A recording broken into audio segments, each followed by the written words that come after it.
തീർച്ചയായിട്ടും നല്ല പ്രതീക്ഷ തന്നെയാണ്, അതിലൊരു സംശയമില്ല. കാരണം എനിക്ക് തോന്നുന്നു ഇപ്പോൾ എല്ലാത്തിനും ഉപരി ഒരു ഡിഫറെന്റ് ആയിട്ടുള്ള ഒരു എറയാണ്. നമുക്ക് ഇതിനു മുമ്പ് രോഹിത് ശർമ്മ, വിരാട് കോഹ്ലി അല്ലെങ്കിൽ പാകിസ്ഥാൻ ടീമിൽ ബാബർ അസം, റിസ്വാൻ, ആ ഒരു എറ ആയിരുന്നു നമ്മൾ കണ്ടിരുന്നത്. പക്ഷേ ഇപ്പോ രണ്ട് ടീമുകളിലും ഒരുപാട് മികച്ച യങ്സ്റ്റേഴ്സ്, ഒരു ന്യൂ ജനറേഷൻ പ്ലേയേഴ്സിനാണ് നമുക്ക് കാണാൻ സാധിക്കുന്നത്. പ്രത്യേകിച്ച് IPL-ലും ഇന്ത്യൻ ടീമിലും ഒക്കെ വളരെ എക്സ്പ്ലോസീവ് ആയിട്ടുള്ള പ്രകടനം കാഴ്ചവെക്കുന്ന ഒരുപാട് ബാറ്റേഴ്സ്. ഇന്നത്തെ മാച്ച് തീർച്ചയായിട്ടും അതിനുള്ള ഒരു തുടക്കം തന്നെയാണ്. വളരെ ഇൻട്രസ്റ്റിംഗ് ആയിട്ടുള്ള മാച്ച് ആയിരിക്കും എന്നുള്ളതിൽ ഒരു സംശയമില്ല. നമ്മളെ സംബന്ധിച്ചിടത്തോളം നമ്മുടെ ബാറ്റിംഗ് നിര വളരെ ശക്തി. ഞാനും സഫാൻ റാഷിദും സംസാരിക്കുകയായിരുന്നു. ഹാർദിക് പാണ്ഡ്യ വരെ, അതിനപ്പുറത്ത് അക്സർ പട്ടേലുണ്ട്, കുൽദീപ് വരെ വേണ്ടി വന്നാൽ ബാറ്റ് ചെയ്യും. അപ്പോൾ വളരെ സ്ട്രോങ് ആയിട്ടുള്ള ഒരു ബാറ്റിംഗ് ലൈനപ്പ് നമുക്കുണ്ട്. പാകിസ്ഥാൻ എത്ര സ്കോർ ഉയർത്തിയാലും അത് മറികടക്കാൻ കെൽപ്പുള്ള ബാറ്റർമാർ നമുക്കുണ്ട്. അതുകൊണ്ട് തന്നെ നമ്മൾ ഭയക്കുന്നുമില്ല. എന്താണ്, സഞ്ജു ഉൾപ്പെടെയുള്ള ആളുകൾക്ക് ഇന്ന് ബാറ്റ് ചെയ്യാൻ അവസരം കിട്ടുമെന്ന് പ്രതീക്ഷിക്കുന്നുണ്ടോ? അതല്ല അതിനു മുൻപ് ഗില്ലും സൂര്യകുമാറും തിലകും അഭിഷേകും കൂടി ചേർന്ന് ആ ചേസ് അങ്ങ് ചെയ്യുമോ? നമുക്ക് ഇന്ത്യൻ ബാറ്റേഴ്സിന്റെ എല്ലാവരുടെയും ആ ഒരു ക്യാരക്ടർ നമുക്ക് കൃത്യമായിട്ട് അറിയാം. എല്ലാവരും മാച്ച് വിന്നേഴ്സ് ആണ്. കാരണം ഒരാളുടെ ബാറ്റിൽ കിട്ടി തുടങ്ങിക്കഴിഞ്ഞാൽ പിന്നെ അയാൾ വേറെ ആർക്കും വിട്ടുകൊടുക്കുന്ന ഒരു ചാൻസും ഇല്ല. അതുപോലുള്ളൊരു ബാറ്റിംഗ് ഓർഡറാണ്. പ്രത്യേകിച്ച് അഭിഷേക് ശർമ്മയുടെ ഒക്കെ ബാറ്റിംഗ് നമ്മൾ ഒരുപാട് IPL-ൽ കണ്ടു തന്നെയാണ്. പക്ഷേ ഇവിടെ എനിക്ക് തോന്നുന്നു തീർച്ചയായിട്ടും ഈ ഒരു കണ്ടീഷൻസ് എടുത്തു നോക്കുമ്പോൾ പാകിസ്ഥാൻ ഒരുപാട് ഈ കണ്ടീഷൻസുമായിട്ട് വളരെയധികം മാച്ചസ് കളിക്കുന്നതാണ്. ഈ ഒരു ടൂർണമെന്റിൽ നോക്കി കഴിഞ്ഞാൽ ഇന്ത്യക്ക് ഒരു 5 ഓവറിന് താഴെ ഒരു ബാറ്റിംഗ് ടൈം കിട്ടിയിട്ടുള്ളൂ. അത് മാത്രമാണ് ഇന്ത്യക്ക് മുൻപിലുള്ള ഒരു വെല്ലുവിളി. കാരണം പാകിസ്ഥാൻ അവിടെ ഒരു ബാറ്റിംഗ് ടൈം ബാറ്റേഴ്സിനൊക്കെ ഒരുപാട് കിട്ടിയതാണ്. പക്ഷേ ഇന്ത്യയുടെ ബോളിംഗ് നമുക്കറിയാം, മികച്ച ബോളിംഗ് യൂണിറ്റ് ആണ്. അപ്പോൾ ഒരു ഈ പറഞ്ഞ പോലെ ഒരു പാർ സ്കോറിനെയും കാട്ടി ബിലോയിൽ പിടിച്ചു നിർത്തി കഴിഞ്ഞാൽ തീർച്ചയായിട്ടും നമ്മുടെ ഇന്ത്യൻ ബാറ്റേഴ്സിന്റെ എക്സ്പ്ലോസീവ് ആയിട്ടുള്ള ഒരു നേച്ചർ അറിയാം. പ്രത്യേകിച്ച് അഭിഷേക് ശർമ്മയുണ്ട്, സൂര്യകുമാർ യാദവ്, ഹാർദിക്, സഞ്ജു, ഇവരുടെയൊക്കെ ബാറ്റിൽ കൊണ്ടു കഴിഞ്ഞാൽ പിന്നെ നോക്കണ്ട, അറിയാലോ.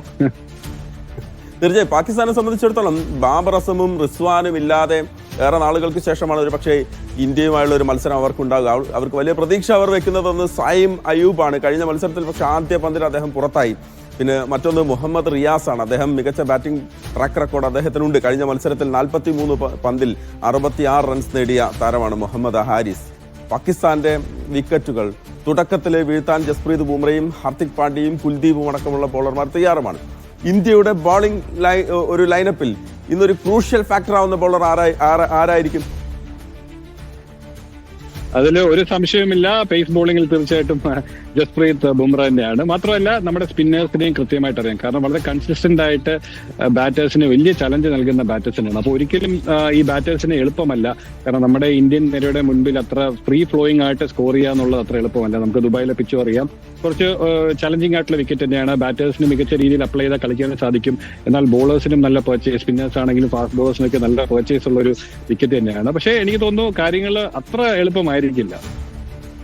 ഓക്കെ, റൈഫി ഒരു കാര്യം കൂടെ ചോദിക്കട്ടെ. അതായത് സഞ്ജു സാംസൺ, നമുക്കറിയാം സഞ്ജു ഇവിടെ നിന്ന് അങ്ങോട്ട് പോകുന്നത് KCL-ൽ കൊച്ചി ബ്ലൂ ടൈഗേഴ്സിന്റെ താരമായിരിക്കുന്ന സമയത്താണ്, താങ്കൾ കോച്ചായിരിക്കുന്ന സമയത്താണ് അങ്ങോട്ട് പോകുന്നത്. സ്വാഭാവികമായി സഞ്ജുവിന്റെ പ്രതീക്ഷകൾ താങ്കളുമായി പങ്കുവച്ചിട്ടുണ്ടാകും. അപ്പോൾ കഴിഞ്ഞ മത്സരത്തിൽ ബാറ്റ് ചെയ്യാൻ അവസരം ലഭിച്ചില്ല. സഞ്ജുവിന്റെ റോൾ ഇന്ന് എങ്ങനെയായിരിക്കും? എത്രമാത്രം നമ്മൾ സഞ്ജുവിൽ നിന്ന് പ്രതീക്ഷിക്കണം? ഈ സഞ്ജുവിന്റെ KCL-ലുള്ള ആ ഒരു കമ്മിറ്റ്മെന്റ് നമ്മൾ എടുത്ത് നോക്കേണ്ടത് തന്നെയാണ്. കാരണം ടീമിന് എന്താണ് ആവശ്യം അതുപോലെയാണ് സഞ്ജു കളിച്ചിരിക്കുന്നത്. ആദ്യത്തെ മാച്ച് നമുക്കറിയാം ഒരു 3 down 4 down വരുന്നു.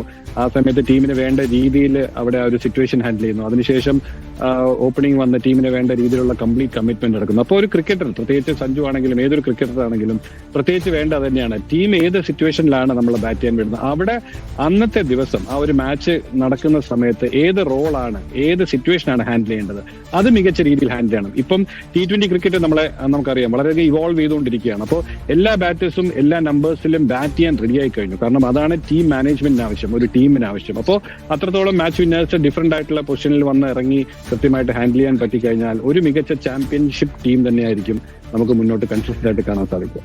ഓക്കെ റൈഫി, ഇന്നത്തെ മത്സരത്തിന്റെ ഒരു പ്രഡിക്ഷൻ എങ്ങനെയാണ്? എത്രയ്ക്കുള്ളിൽ പാകിസ്ഥാനെ പിടിച്ചുകെട്ടും? നമ്മൾ എത്ര ഓവറിൽ അത് അടിച്ചെടുക്കും? തീർച്ചയായിട്ടും ഇതില് മെയിൻ ആയിട്ട് നോക്കേണ്ടത് ഇതുപോലുള്ള ചലഞ്ചിങ് ക്രഞ്ച് മാച്ചസിൽ നമ്മളൊരു പാർ സ്കോർ ചിലപ്പോൾ ഒരു 170, 180 അല്ലെങ്കിൽ 160 എന്നൊക്കെ പറയാൻ സാധ്യതയുണ്ട്. പക്ഷെ അവിടെ ഇതുപോലത്തെ മാച്ചസിലൊക്കെയാണ് ചില ബാറ്റേഴ്സിന്റെ അല്ലെങ്കിൽ ബോളേഴ്സിന്റെ മാജിക്കുകൾ ഉണ്ടാവുന്നത്. അങ്ങനത്തെ മാജിക്കുകൾ ഉണ്ടാകുമ്പോഴാണ് ഈ പാർ സ്കോറൊക്കെ കംപ്ലീറ്റ് ആയിട്ട് മാറി മറിഞ്ഞ് ഒരു ഡിഫറെന്റ് ലെവലിലേക്ക് പോകുന്നത്. അപ്പോൾ തീർച്ചയായിട്ടും നമുക്കറിയാം പാർ സ്കോർ എത്രയാണോ അതിൽ നിന്നും പിടിച്ചു കെട്ടേണ്ടത് വളരെ അത്യാവശ്യമാണ്. ഓപ്പോണൻസിൽ നിന്നും ആ ഒരു മാജിക്കൽ ഇന്നിംഗ്സുകൾ വരാതിരിക്കാൻ ഇന്ത്യൻ ബോളേഴ്സ് ശ്രദ്ധിക്കേണ്ടതുണ്ട്. ആ രീതിയിൽ പിടിച്ച് കെട്ടിക്കഴിഞ്ഞാൽ തീർച്ചയായിട്ടും ഇന്ത്യക്ക് അത് മറികടക്കാനാവും. ഒരുപക്ഷെ പാസ് സ്കോറിന് മുകളിലാണെങ്കിൽ പോലും നമുക്ക് ബാറ്റേഴ്സ് ഉണ്ട്, അത് മറികടന്ന് തിരിച്ചെത്താം. അതിനിപ്പോൾ 200 ചേസി ആണെങ്കിലും 170 ചേസി ആണെങ്കിലും ഇന്ത്യൻ ബാറ്റേഴ്സിന്റെ കയ്യിൽ ആ മാജിക് ഉണ്ട്, എന്താണെങ്കിലും തിരിച്ചു പിടിക്കാൻ. ആ ഫയറുള്ള ബാറ്റേഴ്സ് തന്നെയാണ് ടീം ഇന്ത്യക്കുള്ളത്. Okay, thank you Raifi Vincent Thomas. അദ്ദേഹം ഒരു യാത്രയ്ക്കുള്ള ഒരുക്കത്തിലാണ്, അതിനിടയിലാണ് നമ്മളോട് സംസാരിച്ചത്. വളരെയധികം നന്ദി എന്തായാലും ഞങ്ങൾക്കൊപ്പം ചേർന്നത്. ഈ മത്സരം കഴിഞ്ഞതിന് ശേഷം നമുക്ക് സംസാരിക്കാൻ കേട്ടോ. Thank you. സഫാൻ റാഷിദ്, നമ്മൾ സഞ്ജു സാംസനെ കുറിച്ച് പറയുകയായിരുന്നു.